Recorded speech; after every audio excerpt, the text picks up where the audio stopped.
I should like to have a chat with the Duke Duchess. He has not said a single word to me yet. Oh, I believe he'll have quite a bit to say to you tomorrow, dear. You may take Agatha head down. Margaret. Oh, it's the old story. Love. Oh, but not love at first sight. Oh, no.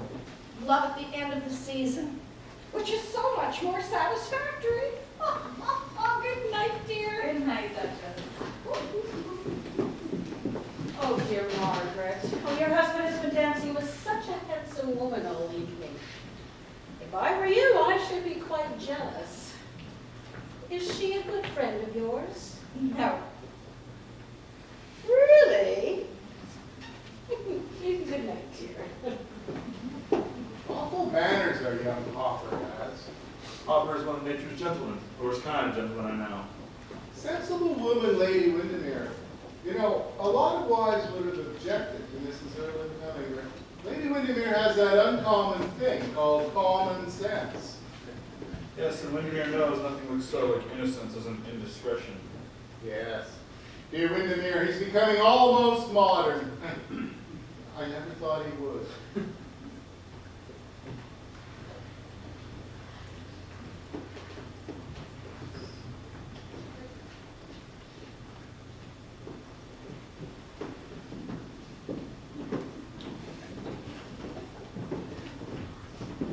Oh, good night, Lady Windermere.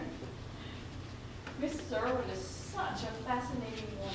She's coming to Toronto on Thursday. Won't you join us? I expect the parson and dear Lady Margaret to come. I'm afraid I'm engaged, Lady Jennifer. Oh, I'm so sorry. Shall we go?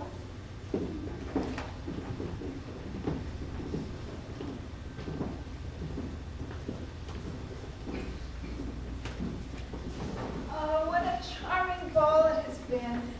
Quite reminds me of the old days. And I see there are just as many fools in society as there once were. So pleased nothing has been altered. Except Margaret. She's really quite pretty. The last time I saw her, 20 years ago, she was a fright in the flannels. A positive fright, I assure you. And the dear Duchess and sweet Lady Agatha, just the sort of girl I like. Oh, well, Lord Windermere, if I am to be the Duchess's sister-in-law. But are you? Oh, yes. He's going to stop by at noon tomorrow. He wanted to propose tonight. In fact, he didn't propose, and he kept on proposing. You know how Augustus tends to repeat himself. It's such a bad habit. Anyway, of course, I'm going to accept him, and I dare say that I will make him an admirable wife as far as wives are concerned. And there's a lot of good in Augustus. Fortunately, it's all on the surface. That's where good qualities should be. Of course, you will help me in this matter. I'm not called on to encourage Lord Augustus, I suppose. Oh, no. I can do all the encouraging. But, Lord Windermere, you will make me a handsome settlement, won't you?